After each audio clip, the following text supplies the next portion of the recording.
इतकी वर्ष मुंबईला भ्रष्टाचाराची मगरमिठी, बकासुराच्या तावडीतून मुंबईला सोडवायचंय. वरळीतील मेळाव्यातून एकनाथ शिंदेंचा उद्धव ठाकरेंवर हल्लाबोल, सूर्याजी पिसाळाचा उल्लेख करत टीका. कोस्टल रोड आपण केलाय, मुंबईतील शाळा आपण सुधारल्यात, अभिमानानं सांगा, उद्धव ठाकरेंचं कार्यकर्त्यांना आवाहन. तर वरळीत जमलेल्या भेसळीचा समाचार घेणार, महायुतीच्या मेळाव्यावर निशाणा. मुंबईतील निवडणुकीत श्रेय चोरणारी टोळी सक्रिय, काही लहान बालकही सहभागी झाली आहेत. फडणवीसांचा आदित्य ठाकरेंसह अमित ठाकरेंना टोला, मुंबईचा महापौर महायुतीचा हिंदू आणि मराठीच होणार, फडणवीसांना विश्वास. माझ्यावर 70,000 कोटींच्या भ्रष्टाचाराचा आरोप करणाऱ्यासोबत मी सत्तेत गुन्हा सिद्ध होण्याआधीच कोणी दोषी असतो का? सिद्धार्थ बनसोडेंना सावरताना अजित पवारांच्या वक्तव्यानं नवा वाद. अजित पवारांना महायुतीत घेतल्याचा पश्चाताप, दादांना सोबत घेताना विचार करा असं फडणवीसांना नेहमी सांगायचो, रवींद्र चव्हाण यांचं वक्तव्य. अजित पवारांनी असं बोलायला नको होतं, मित्रपक्षात मनभेद होणार नाहीत याची अजित पवारांनी काळजी घ्यावी, चंद्रशेखर बावनकुळेंचा सल्ला. एखाद्यानं हत्या केली तर त्याचं कुटुंबीय दोषी कसं? आंदेकर कुटुंबियांना उमेदवारी दिल्याच्या टीकेला अजित पवारांचं उत्तर. तर मित्रपक्षांना उमेदवार निवडीचे अधिकार असल्याचंही सूतवाच. सांगली महापालिका निवडून द्या, कोणताच प्रश्न शिल्लक ठेवणार नाही, मुख्यमंत्री फडणवीसांचा सांगलीकरांना शब्द. नवीन महापालिका इमारतीसह विमानतळ बांधण्याचीही ग्वाही.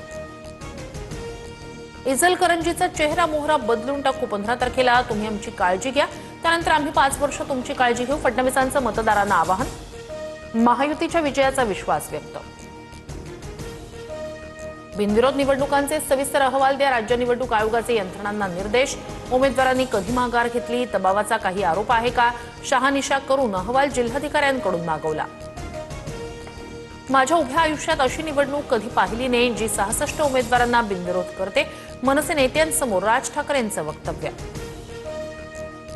बिनविरोध निवडून आलेल्या 66 नगरसेवकांविरोधात मनसे सोमवारी कोर्टात जाणार.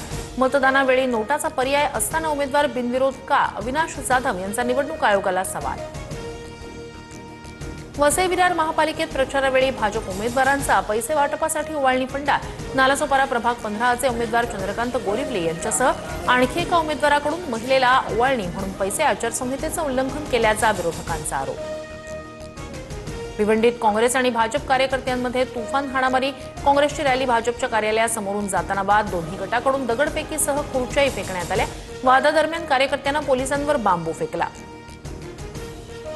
महाराष्ट्रात नंबर 1च्या मतांनी निवडून दिलं तरी एवढी संकट नशिबी, मात्र मौका सभी को मिलता है, प्रचार सभेत धनंजय मुंडेंचं सूचक वक्तव्य. अमित ठाकरे सोलापूरच्या दौऱ्यावर, मृत बाळासाहेब सरवदे यांच्या कुटुंबियांची सांत्वनपर भेट घेणार. अर्ज मागे घेण्यावरून झालेल्या वादातून मनसेच्या बाळासाहेब सरवदे यांची हत्या, भाजप उमेदवार शालन शंकर शिंदेसह 15 जणांवर गुन्हा दाखल. निवडणूक बिनविरोध करण्याच्या हेतून सोलापूरमध्ये मनसे पदाधिकाऱ्याची हत्या, काँग्रेसच्या प्रणिती शिंदेंचा भाजपवर गंभीर आरोप, मवियाच्या उमेदवारांनाही धमक्या येत असल्याचा दावा.